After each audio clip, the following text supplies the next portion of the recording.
ابھی خبر یہ ہے کہ بول نیوز نے PIDCL پروجیکٹ کے حوالے سے جس مسئلے کی نشاندہی کی تھی اس پر تحفظات دور کر دیے گئے ہیں۔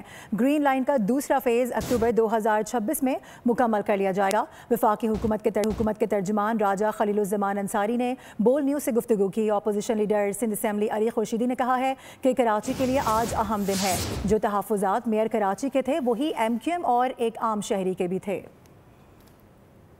کی جانب سے نشی، اور ہم نے آپ کو یہ انشور کیا تھا کہ بہت جلد یہ کام اسٹارٹ ہوگا۔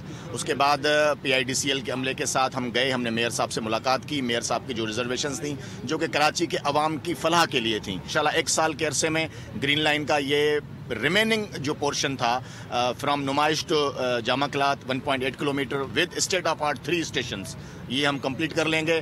اکتوبر اس کی ڈیڈ لائن ہے 31 اکتوبر انشاءاللہ۔ آج کا بڑا تاریخی دن ہے۔ کراچی شہر کے حوالے سے ایک بڑا پروجیکٹ ہے، گرین لائن ہالٹ پہ تھا 2017 سے۔ جو ریزرویشن تھے میئر کراچی کی جانب سے وہی ریزرویشن ہمارے تھے، اور وہی ریزرویشن ایک عام کراچی والے اس ریزرویشن کو ایڈریس کیا ہے ایڈمنسٹریٹولی PIDCL کی انتظامیہ نے۔